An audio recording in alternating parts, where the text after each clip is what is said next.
Selamat datang di Brana Yoga Talk bersama saya Ketut Brana Yoga. Malam ini saya ingin mengajak kita semua untuk merenung, bukan sekedar mendengar tetapi merasakan, bukan sekedar memahami tetapi bergerak. Bali, pulau yang kita puja dalam doa, pulau yang kita banggakan di hadapan dunia, pulau yang diwariskan leluhur dengan kesucian, keindahan, dan kehormatan. Namun hari ini Bali sedang berbicara kepada kita, dan jujur saja suaranya terdengar lirih. Ialah melihat sungainya berubah menjadi saluran plastik. Ialah melihat pantainya menjadi tempat berlabuh limbah. Ialah mencium bau sampah di tanah yang setiap hari kita sucikan dengan canang dan doa. Kita sering menyebut Bali sebagai surga, tetapi surga tidak dibangun dengan tumpukan sampah. Surga dijaga oleh kesadaran. Dan hari ini kesadaran itulah yang sedang diuji. Sampah di Bali bukan lagi sekedar persoalan kebersihan. Ini adalah persoalan kepemimpinan, persoalan keberanian, persoalan integritas, dan yang paling penting, persoalan cinta kita kepada tanah kelahiran ini. Setiap hari Bali menghasilkan ribuan ton sampah. Rumah tangga menyumbang, pasar menyumbang, hotel menyumbang, villa menyumbang, restoran menyumbang, beach club menyumbang, upacara adat pun turut menyumbang. Namun pertanyaannya sederhana, apakah pengelolaannya tumbuh secepat produksinya? Jawabannya belum. Dan kata belum itu terlalu lama kita dengar. Kita tidak kekurangan regulasi. Kita punya perda.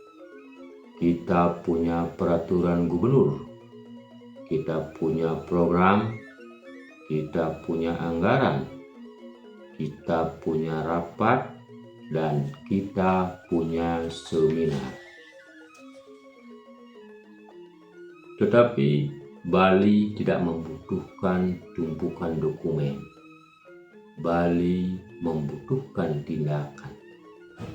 Bali tidak membutuhkan seminar tanpa akhir.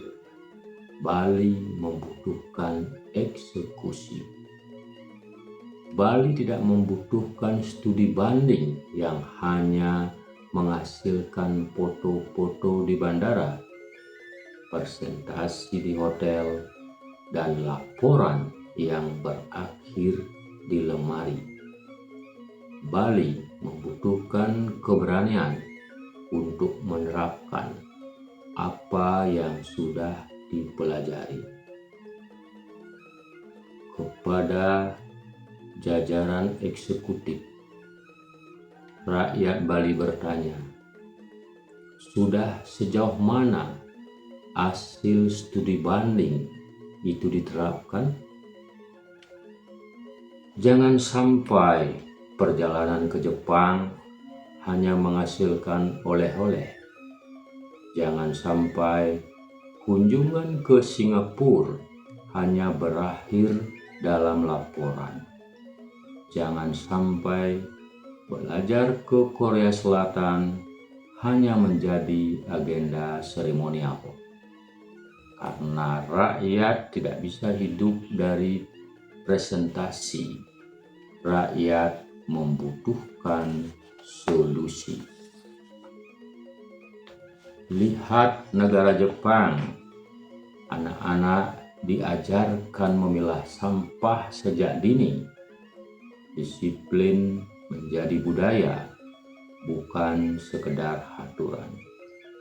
Lihat negara Singapura, hukum ditegakkan tanpa kompromi. Siapapun melanggar, ditindak. Lihat Korea Selatan, sampah organik diolah menjadi energi, menjadi pupuk, dan menjadi nilai ekonomi. Mereka berhasil bukan karena negaranya lebih indah dari Bali. Mereka berhasil karena pemimpinnya tegas dan rakyatnya patuh. Bali bahkan memiliki modal yang jauh lebih kuat. Trihita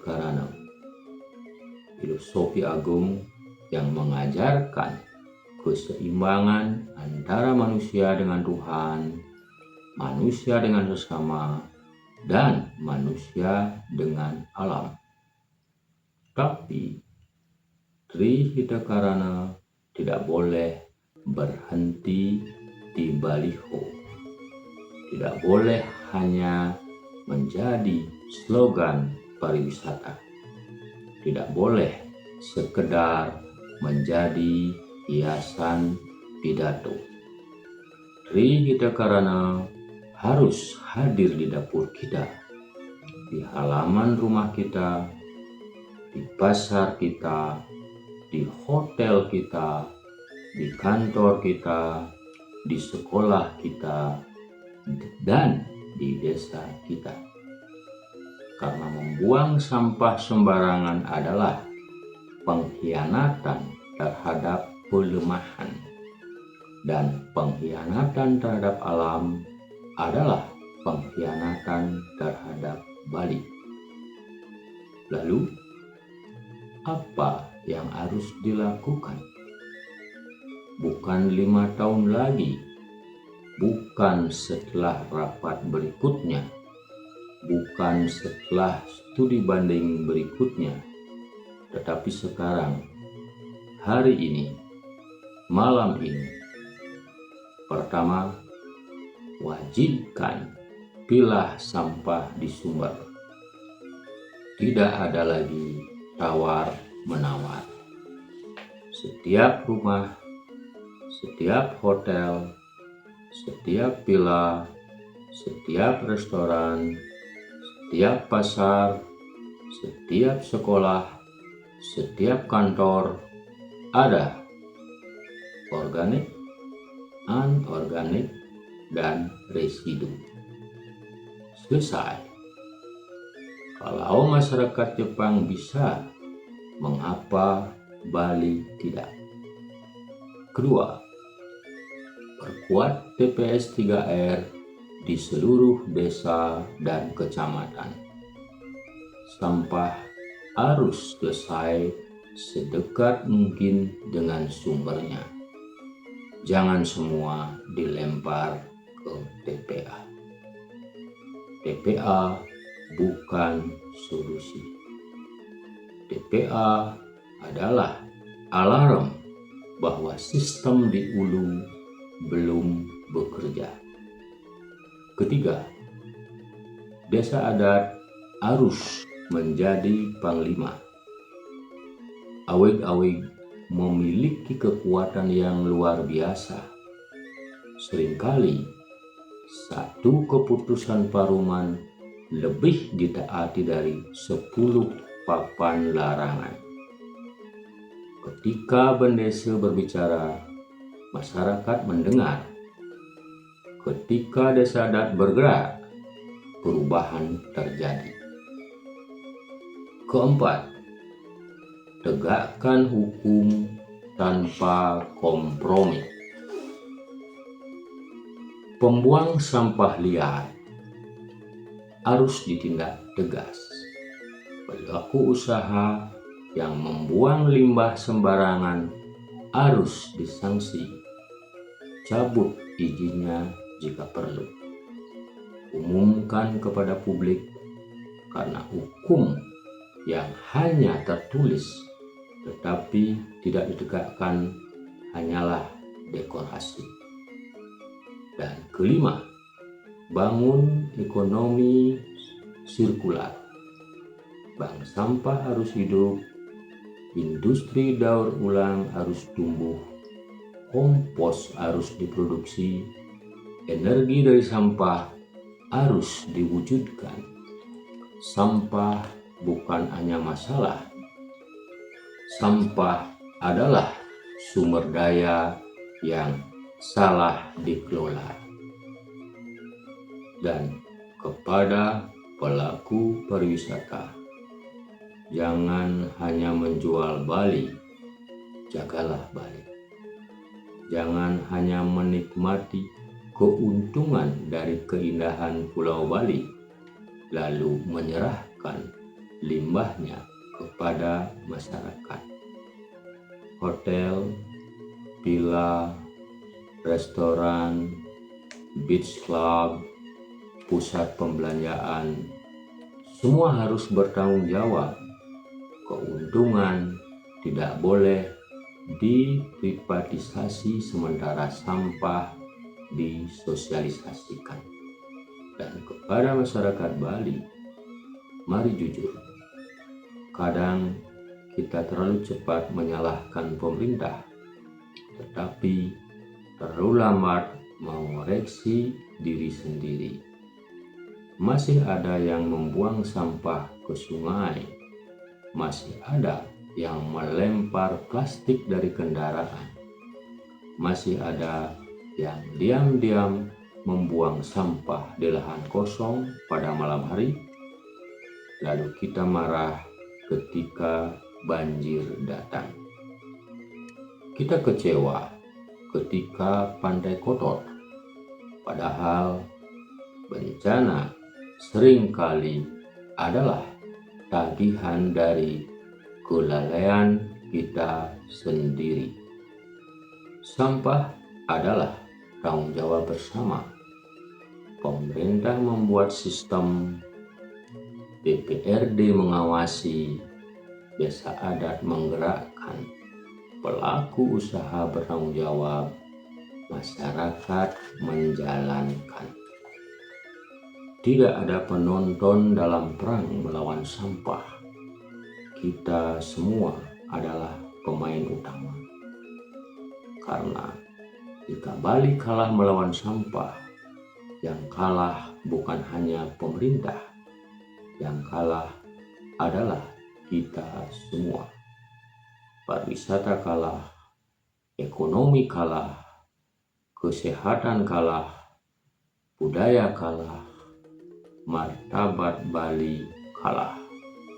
Dan percayalah, wisatawan datang ke Bali untuk mencari surga, bukan mencari gunungan sampah. Investor datang untuk peluang, bukan untuk persoalan. Anak cucu kita berhak mewarisi Bali yang bersih, bukan Bali yang sesak oleh limbah kita.